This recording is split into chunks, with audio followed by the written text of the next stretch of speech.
Assalamualaikum warahmatullahi wabarakatuh.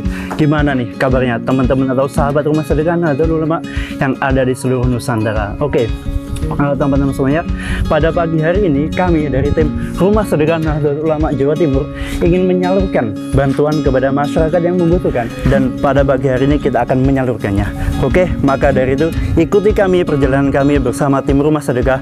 Mari kita ikuti semuanya. Let's go teman-teman.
Yesus disehat, amin, amin, amin, pun.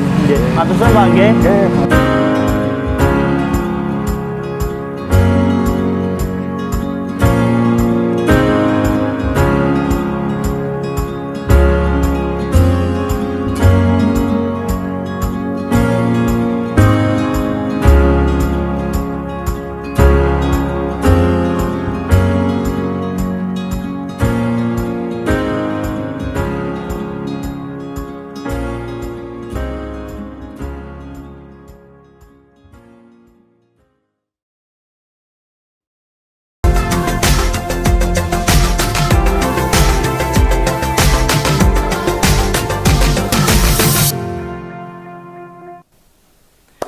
Oke, bismillahirrahmanirrahim. Assalamualaikum warahmatullahi wabarakatuh.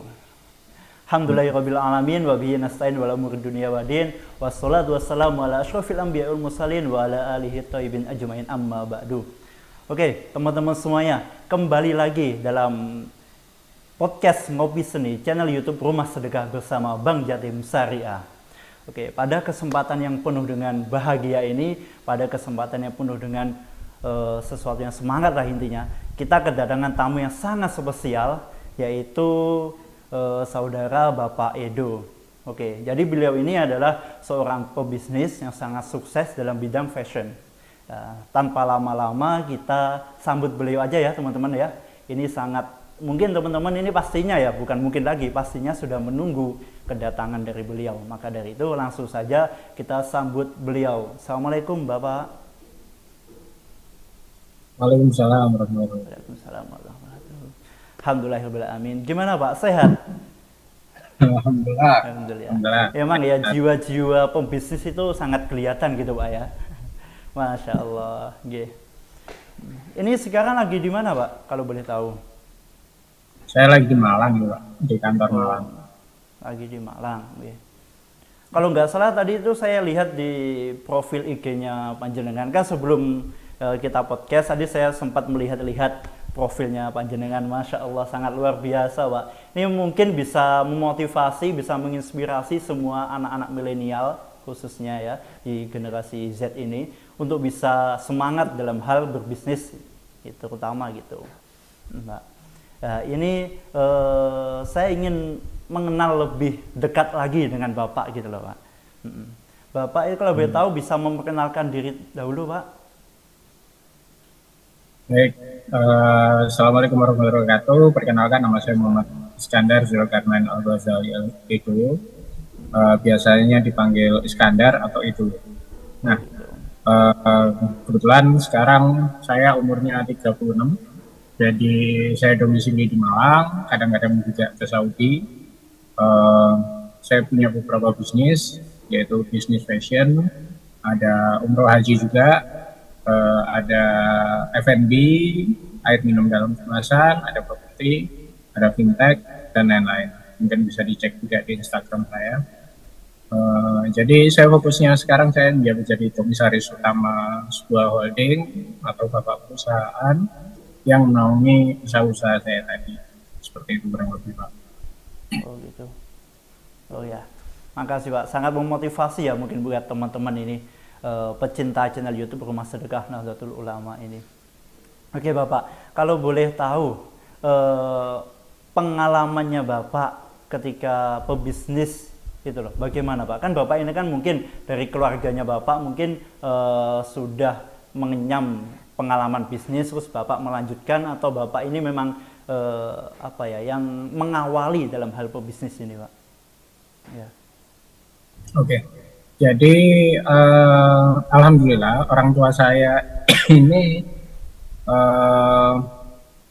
dari background pedagang di pasar besar ya, atau dulu kalau pernah tahu Rombengan itu pernah ada juga masa di mana saya masih SD itu bapak saya berjualan di Rombengan di Buldi di Malang, yang terus juga di pasar besar. Dan alhamdulillah perjuangan beliau yang membuat kita semua hidup enak saat ini itu pada saat saya SMP atau SMA itu beliau mulai mengembangkan usahanya di bidang percetakan juga untuk souvenir juga, dan akhirnya melayani seluruh Indonesia. Dan pada saat itu alhamdulillah kita mulai sekeluarga mulai merasakan hidup yang cukup nyaman seperti itu. Dan pada saat itu saya benar-benar menjalani, oh gini ya caranya kita mengembangkan sebuah usaha, mengembangkan bisnis. Ternyata ada ilmunya bisnis itu. Untuk membuat sebuah usaha kecil pun juga ada ilmunya, yang dimulai dari akhirnya saya dulu memberanikan diri pada saat SMA itu untuk jadi tukang servis handphone ya.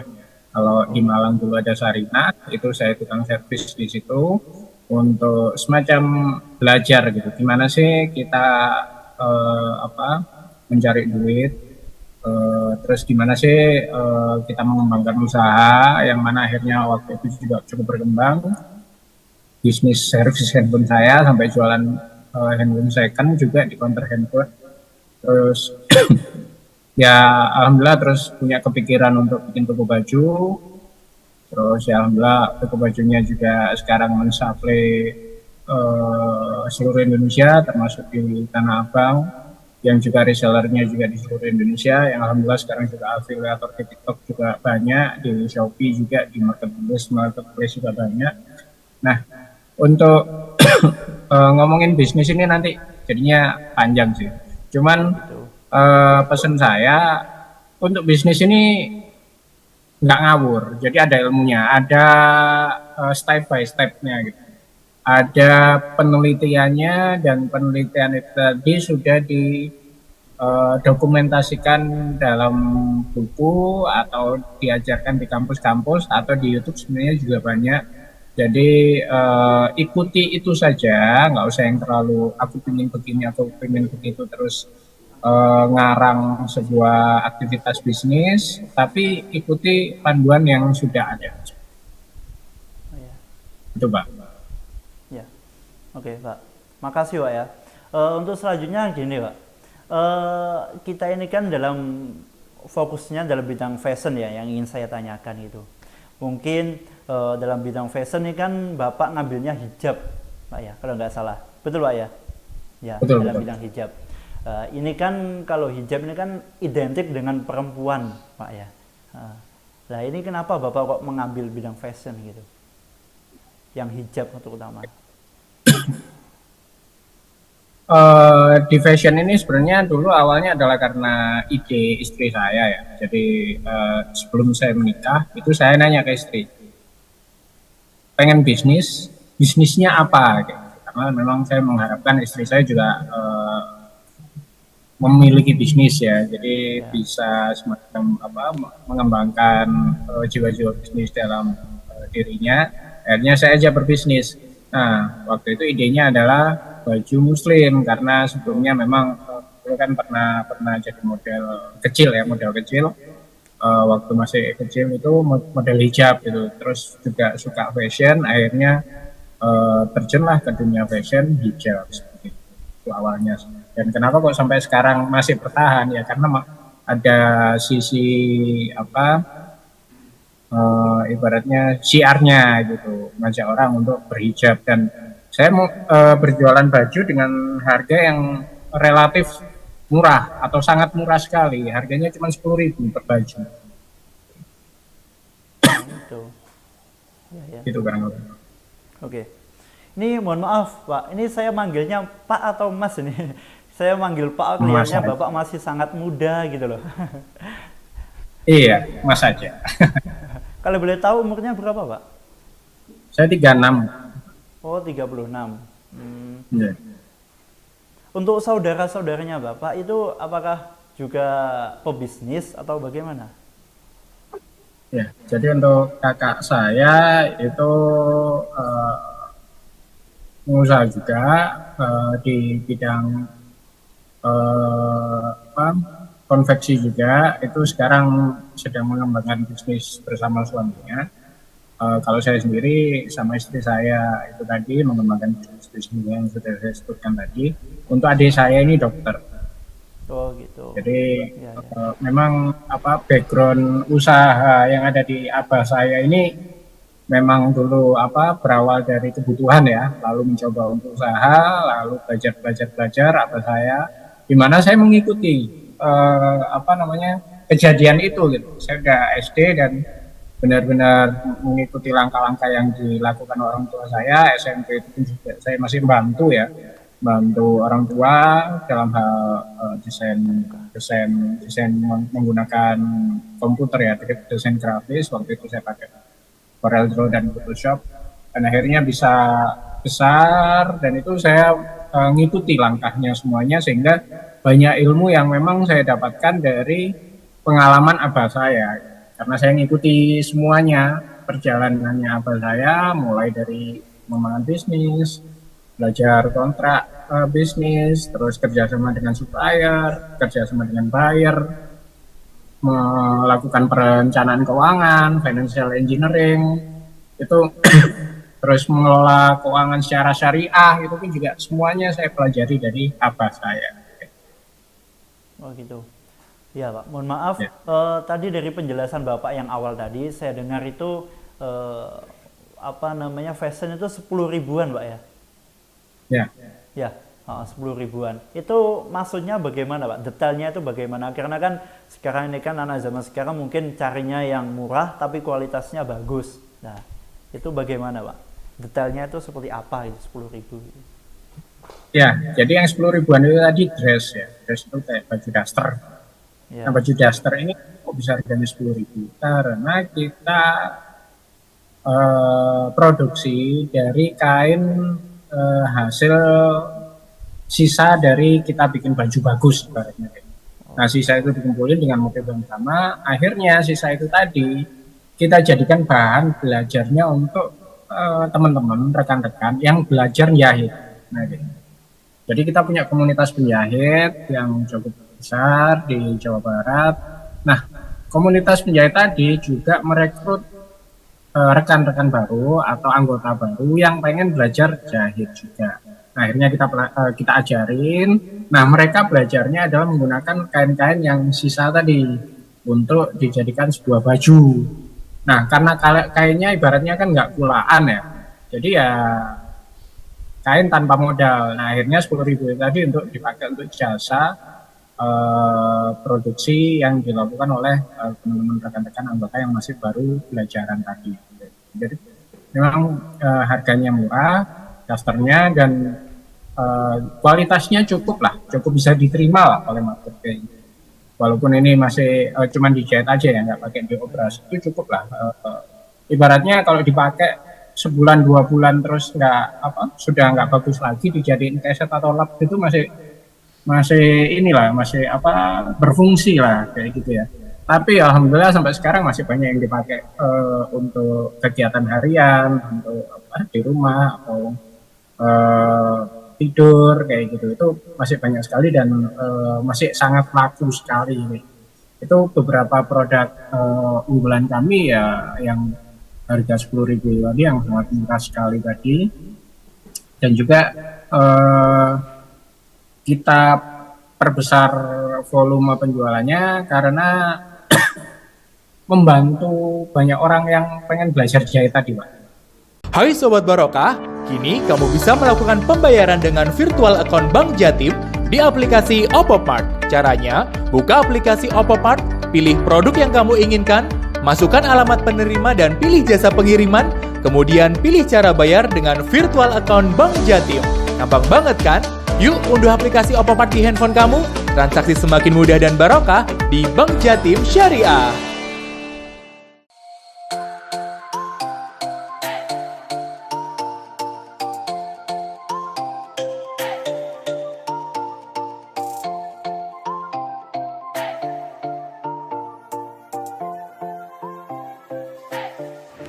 Assalamualaikum warahmatullahi wabarakatuh.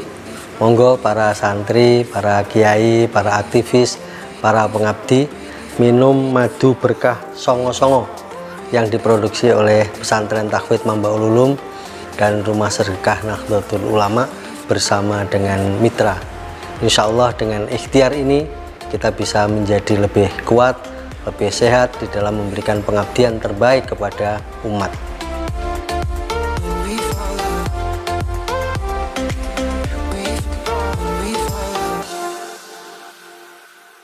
Hai Sobat Barokah, tahukah kamu manfaat haji di usia muda? Pertama, kamu masih punya fisik yang kuat. Kedua, kamu bisa menolong jamaah lansia yang membutuhkan. Ketiga, kamu dapat memohon jodoh terbaik. Keempat, kamu dapat banyak waktu untuk menjadi lebih baik sepulang haji. Informasi lebih lanjut, kunjungi laman bankjatim.co.id atau kunjungi kantor cabang syariah maupun kantor layanan syariah Bank Jatim. Tunggu apa lagi? Segera daftar haji di Bank Jatim Syariah.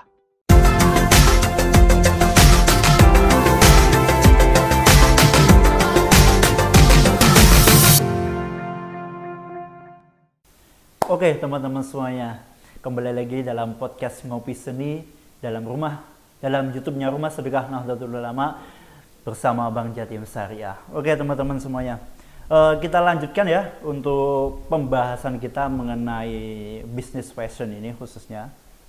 Oke Pak, ini saya mau tanya,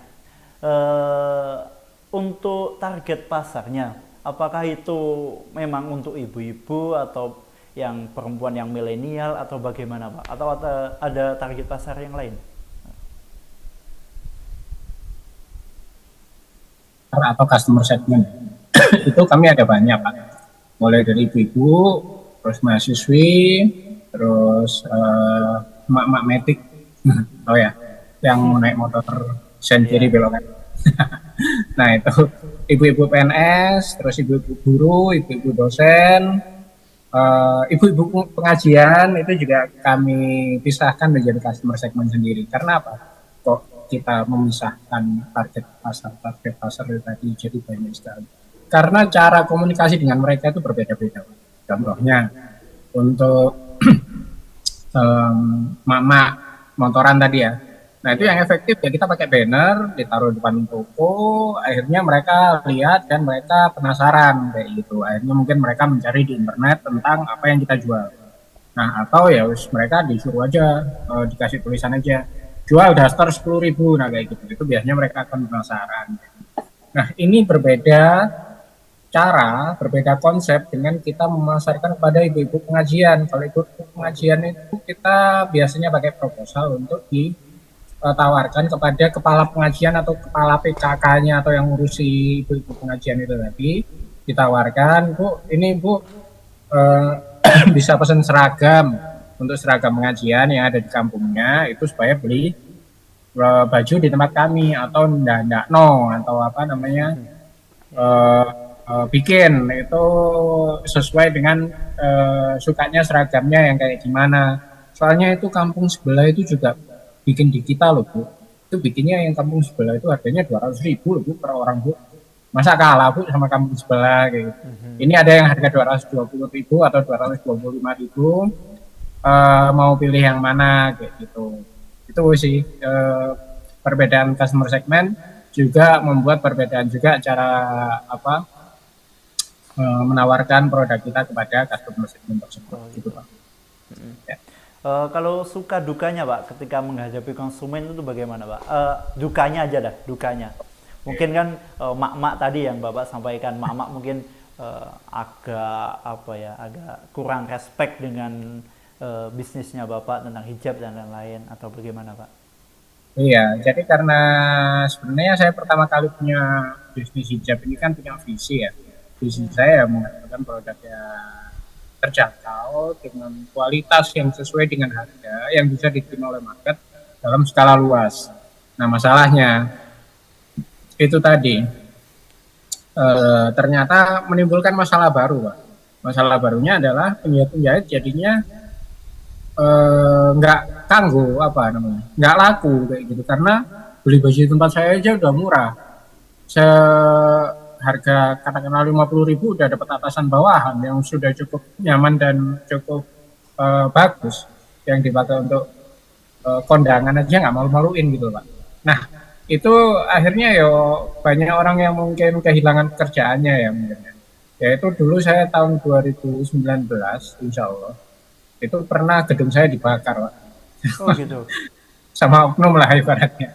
Atau kalau pas mereka belanja ini bawa gunting, terus akhirnya sempat juga baju-baju saya digunting lah sama mungkin kompetitor kayak gitu ya mungkin ya mungkin nggak seneng atau kayak gimana karena memang masif banget kan pertumbuhan bisnisnya itu sampai waktu COVID itu paling nggak 10 kali lebih kita ditegur sama Satpol PP Pak. Oh gitu. Karena PPKM, pembatasan jarak itu kita nggak patuhi gitu. Padahal ya bukan kita yang nggak patuhi, yang nggak patuhi adalah mama. Siapa yang berani mengingatkan mereka gitu. Satu juga mungkin dibentak keder. Gitu kan. Gitu. Memang Pak ya, mak-mak memang punya power yang luar biasa Pak ya. Ya. Oke Pak.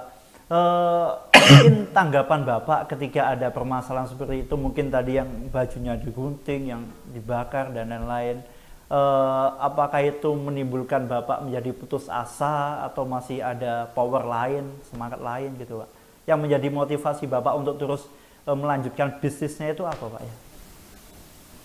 Ya karena sebenarnya di balik orang-orang yang mungkin di sini kehilangan pekerjaan juga banyak pekerjaan yang saya buat di mana tadi di Jawa Barat ya untuk produsen.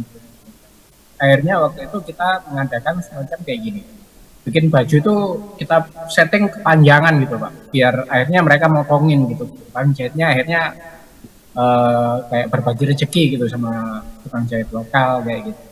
Terus juga apa namanya permak kita apa kalau mau permak ke tukang jahit lokal aja kayak gitu. Jadi kita memang sengaja akhirnya memproduksi produk yang memungkinkan pembeli untuk menggunakan jasa penjahit lokal kan. Terus akhirnya kita perbanyak reseller, kita perbanyak afiliator, ngajari mereka untuk berjualan produk-produk kita melalui Shopee atau TikTok. Terus membuat mereka menjadi mitra bisnis kita tanpa modal kayak gitu. Mereka bisa jualan di TikToknya, mereka bisa jualan di Shopee-nya itu tapi tanpa modal. Kalau laku nanti kita yang ngurusi apa pembeliannya kayak gitu. Nah itu akhirnya kita buat pelatihan yang seperti itu Pak. Oke. Kalau boleh tahu ini produknya lokal Pak ya, asli Indonesia Pak? Asli Indonesia Pak. Asli jadi Indonesia. saya kan juga wah disemprit Pak Menteri nanti. Jadi saya disupport Pak Menteri Koperasi dan UKM gitu. Karena memang produk kita lokal dan juga harganya juga bisa bersaing. Karena ini Pak, jadi produksi saya itu murah karena saya nggak punya pabrik. Tapi gitu. saya punya mitra jahit yang banyak. Mereka itu produksi di rumahnya, terus menggunakan ibaratnya kita support mesin jahit. Terus mereka kita pantau dan kita komunikasi sama mereka menggunakan teknologi. Jadinya efisien dan murah. Dan akhirnya biaya produksi turun sehingga kita bisa jual juga dengan harga yang murah. Kayak gitu kan. Oh gitu. Mungkin Bapak, saya ingin bertanya nih, Bapak mungkin punya cara atau strategi ya untuk anak-anak muda zaman sekarang yang notabene Pak ya, mohon maaf, anak muda sekarang suka dengan brand-brand atau fashion yang lebih kekinian dengan maksudnya brand luar gitu Pak ya. Kebanyakan kan suka dengan produk-produk dari luar negeri. Mungkin dari Bapak ada cara atau strategi yang bisa menggait anak-anak muda lebih mencintai produk lokal dan juga lebih cinta kepada tanah air gitu Pak. Ya. Bagaimana Pak? Jadi kalau untuk anak muda, untuk produsennya dulu ya. Jadi kenapa kok market Indonesia masih cenderung suka brand-brand luar ya? Karena brand Indonesia belum banyak yang bagus kayak gitu, belum banyak yang sebagus itu untuk bisa bikin customer yang ada di Indonesia ini jatuh cinta gitu. Nah, dimulai dari akhirnya develop dulu kita brand-brand lokal kayak gitu. Dan alhamdulillah sekarang sudah mulai ini. Untuk yang kelas murah sampai menengah, itu produk Indonesia sudah sangat bagus sekali, sangat bagus sekali. Bahkan saya beberapa brand kelas menengah itu pakai brand-brand dari Indonesia. Contohnya sepatu. Sepatu ada Aero Street. Lalu baju-baju dari Aero Street juga bagus-bagus. Terus untuk baju cowok ada Hilokal, ada Prep Studio. Nah itu studio dari Bandung juga atau produsen dari Bandung juga. Daripada kita beli kayak produk luar negeri kayak H&M atau Zara, itu produk dalam negeri atau Erigo itu juga udah bagus sekali, murah banget juga. Itu kalau kita beli di Zara itu 300.000, di Erigo bisa dapat 3 atau 4 kayak gitu dengan kualitas yang hampir setara juga. Nah, sehingga tinggal produsennya aja di sini yang awas diri untuk membuat sebuah produk-produk yang kualitas tinggi, yang brandnya juga membanggakan, yang akhirnya bikin customer kita itu nggak punya pilihan lain gitu. Kalau saya sendiri udah bangga pakai produk dalam negeri ya. Kayak baju saya dari lokal itu bagus-bagus banget, dan kalau mau lebaran pasti saya alokasikan uang untuk beli produk dari teman-teman distro lokal. Tinggal yang high end ini masih belum banyak yang develop di Indonesia untuk brand-brand yang mungkin kelasnya itu sudah di atas 1 juta gitu. Tapi untuk saya sendiri ini juga ada ini Pak, brand hijab yang kelasnya itu mahal, yang harganya itu antara 3 juta sampai 35 juta. Nah itu ada juga salah satu produk saya, brand saya, dan itu sudah bikin banyak orang jatuh cinta ibaratnya. Jadi tiap tahun mereka beli, kalau mereka mau ngasih hadiah orang lain mereka membelikan baju itu, yang akhirnya brandnya ini lama-kelamaan akan bersaing gitu dengan brand luar negeri gitu. Daripada bikin brand beli dari produk luar negeri tapi kualitas gitu-gitu aja, mendingan produknya Mas Edo kayak gitu. Namanya Sri Umahati. Itu produk saya. Itu nama ibu saya juga yang saya jadikan brand, dan alhamdulillah di sini juga dicintai oleh banyak sosialita yang ada di Indonesia gitu kan. Oke. Pembahasannya sangat menarik Pak ya sebenarnya Pak. Materinya sangat luar biasa. Oke, Pak. Ini untuk bisa didapatkan hijabnya itu di tokonya di mana, media sosialnya di mana? Karena ini kan kalangan-kalangan muda pecinta YouTube Rumah Sedekah Nahdlatul Ulama kan pasti bertanya-tanya. Tempatnya itu bagaimana, di mana hijabnya itu? Apakah punya cabang yang lain di kota-kota lain atau memang khusus di Malang aja? Dan media sosialnya itu apa aja Pak ya? Jadi kami ada di Facebook, di Instagram itu juga ada. Terus di Instagram sama Facebook ini sekedar ini ya, katalog. Jadi ini aja katalog. Kalau teman pengen tahu produk-produk apa saja yang dijual itu ada di Instagram sama di Facebook. Kalau mau beli kita ada beberapa cabang juga. Di Malang kita ada di Jalan Kauman, Tengah Kota Malang, dekatnya kantor pos, dekatnya alun-alun. Terus ada di Sawu Jajar juga dan ada di Lawang. Ya kita juga dulu ada di Pasuruan, Probolinggo, Jember dan kota-kota lain. Oh sekarang kita juga ada cabang juga di Jakarta, di Tanah Abang, di Cideng. Cabang fisiknya itu biasanya untuk grosir. Dan kita retail itu kebanyakan di TikTok sama Shopee, Pak. Jadi di TikToknya nama TikToknya Fauza Tama Hijab. Untuk Shopee-nya juga Fauza Tama Hijab juga. Di situ juga dicek aja yang ratingnya cukup tinggi itu toko saya. Kalau di TikTok kita memang masih baru, kalau di Shopee kita udah lama. Untuk online bisa dibeli di situ, produk-produknya juga banyak diskon juga ya dari platform tersebut. Jadi untuk online bisa dibeli di marketplace di TikTok sama di Shopee gitu, Pak. Oh gitu. Oke. Kayak saya lihat ini memang skalanya udah skala nasional, Pak ya. Ya semoga nanti kedepannya bisa merambah ke dunia internasional.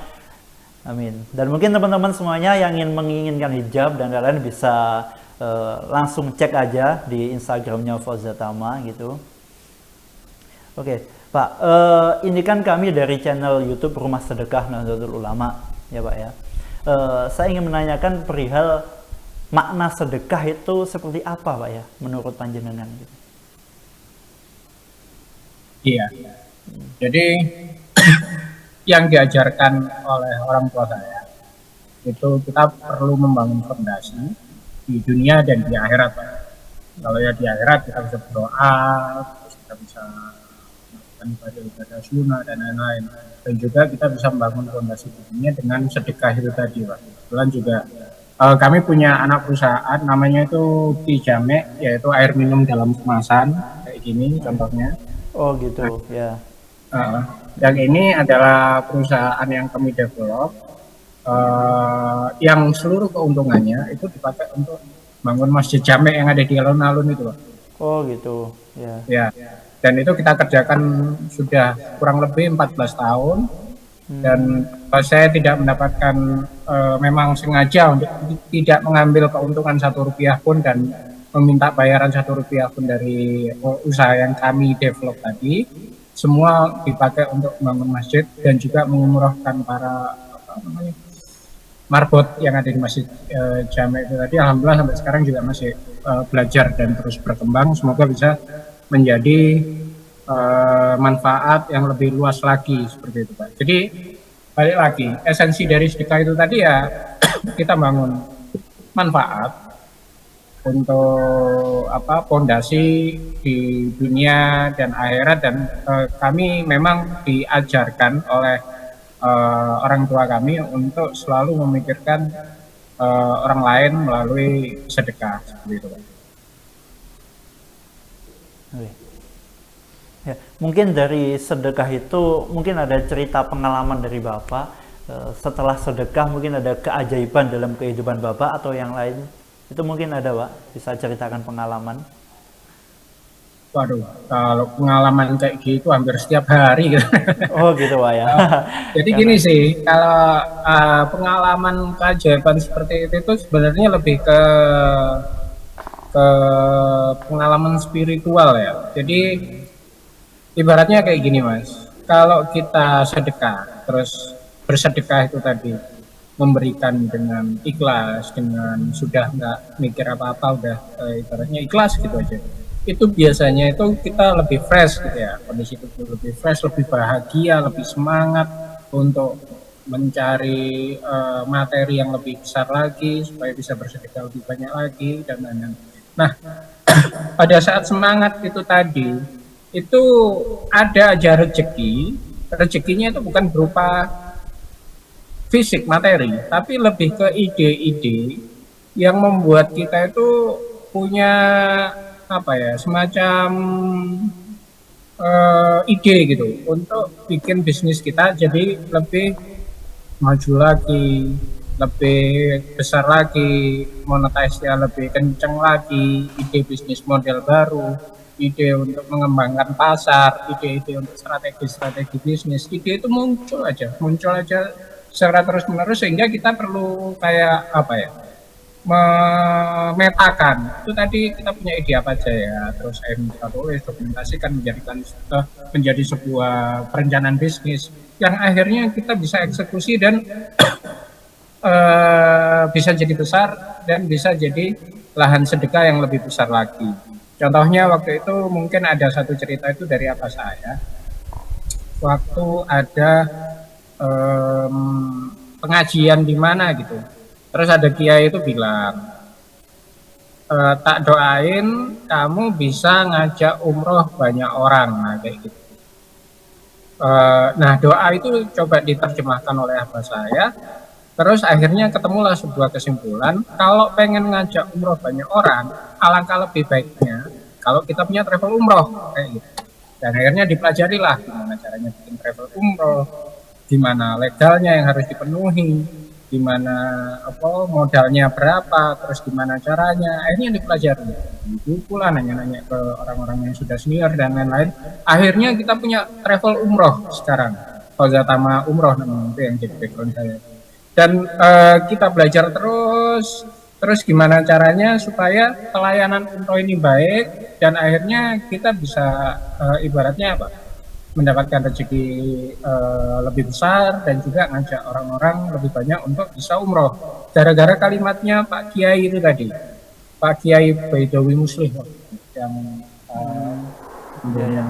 bicara seperti itu, terus diterjemahkan, akhirnya ya ini doa dari beliau, akhirnya kita punya travel umroh haji yang mana dalam penilaian akreditasi kami mendapat akreditasi A, yang mana itu terbaik, insya Allah salah satu yang terbaik di Indonesia kayak gitu. Oke. Ya, siap.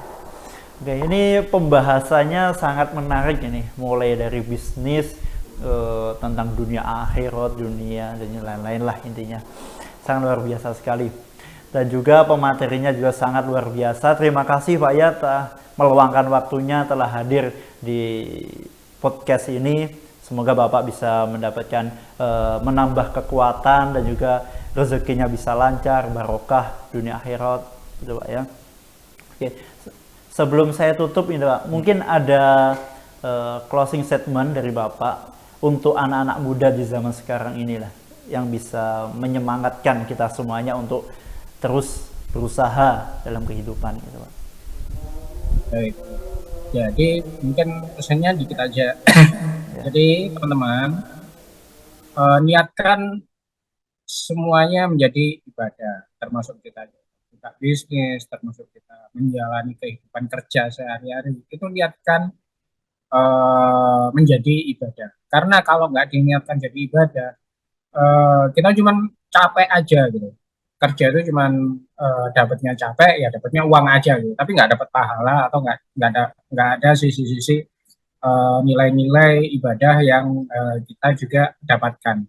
Nah, tapi kalau pas kita niatkan segalanya itu tadi untuk ibadah, insya Allah kita akan dapat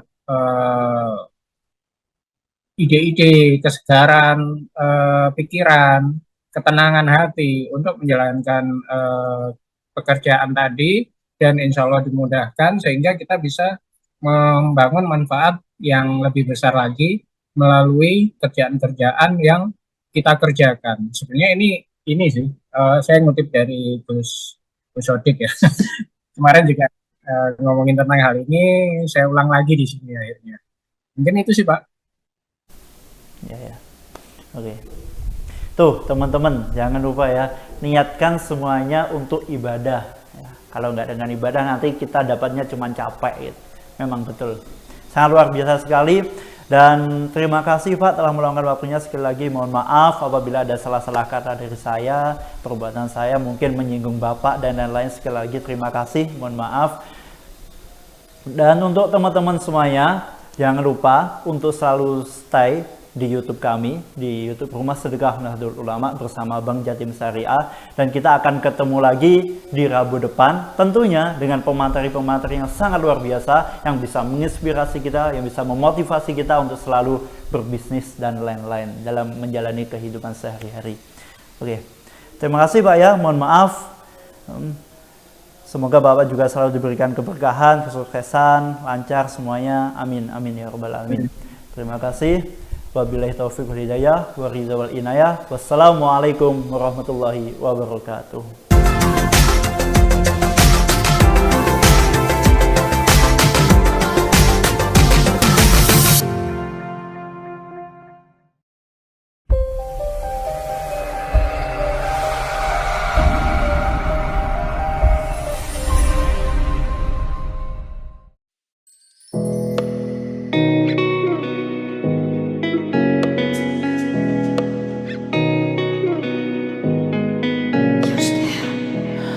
Sore hari ini kita akan berkunjung ke rumah korban kebakaran yang kebetulan ini mirisnya satu keluarga penjual bubur yang korban kebakaran karena gas LPG.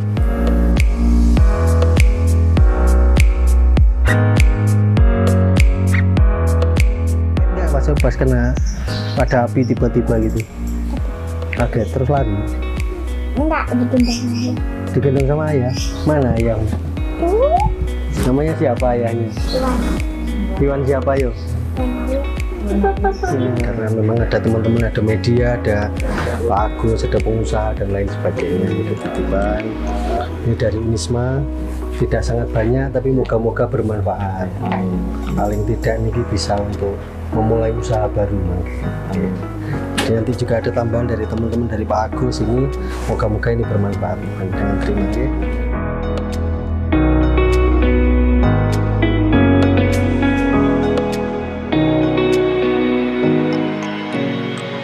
Terima kasih Bu Sadi.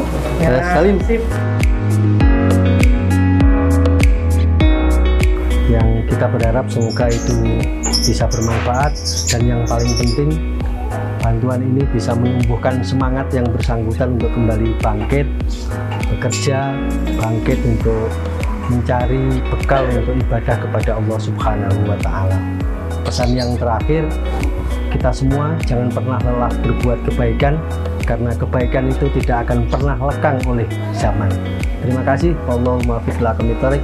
Wassalamualaikum warahmatullahi wabarakatuh.